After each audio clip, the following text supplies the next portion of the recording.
Hi అండి, అందరికీ నమస్తే. Welcome back to daily dishes. ఈరోజు సీతాఫల్తో ఐస్ క్రీమ్ చేసి పెట్టానండి. పిల్లలు ఉత్తిగా సీతాఫల్ తిన్నారు కదండి, ఈ విధంగా ఐస్ క్రీమ్ చేసి పెట్టండి. చాలా ఇష్టంగా తింటారండి. మా పిల్లలు కూడా ఇష్టంగా తిన్నారు. మీరు కూడా తప్పకుండా ట్రై చేయండి. ఇప్పుడు చూడండి, ఒక జెల్లుడు తీసుకొని ఈ విధంగా వీడియోలో చూపిస్తున్నట్టుగా ఇలా తీసేసుకోండి. సీతాఫల్ లోపల ఉండేది ఈ గుజ్జంతా ఏం చేయాలంటే ఇలా స్పూన్తోనో దాంట్లో ఉండే సీడ్స్ అన్ని సపరేట్ చేసుకోవాలండి. ఈ విధంగా తీసి పెట్టేసుకోవాలి. ఈ పల్పి అనేది ఒక గిన్నెలో కలెక్ట్ చేసుకోవాలండి. అంతా ఈ విధంగా కలెక్ట్ చేసుకొని సైడ్లో పెట్టేసుకోండి. నెక్స్ట్ చూడండి, మిక్సీ జార్ తీసుకొని ఈ పల్పి అనేది వేసేసుకున్నాను అండి. ఒక గ్లాసు కొంచెం బయట తీసి పెట్టుకున్నానండి, కొంచెము పైన వేయడానికి.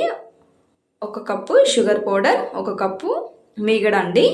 మిక్సీ పట్టేసుకొని ఈ విధంగా ఎట్టెడ్ బాక్సెస్లో వేసేసుకొని ఫ్రిడ్జ్లో పెట్టేసుకోండి. ఒక 2 hours పెట్టేసుకొని మళ్ళీ ఈ విధంగా మిక్సీ పెట్టేసుకోవాలండి. మళ్ళీ ఒకసారి వెనిలా ఎసెన్స్ వేసాను, ఒక 1/2 స్పూన్.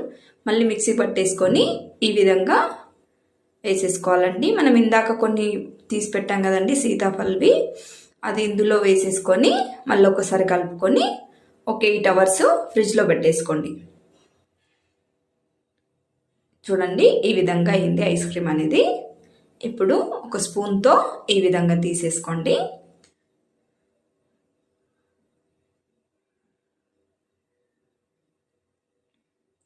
చాలా బాగా కుదిరిందండి ఐస్ క్రీము. చాలా బాగుంది టేస్ట్ అనేది. మీరు కూడా తప్పకుండా ట్రై చేయండి.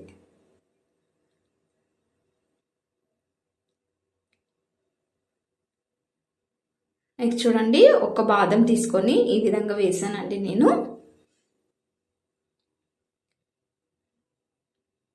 ప్లీజ్ అండి, సబ్స్క్రైబ్ చేసుకోండి.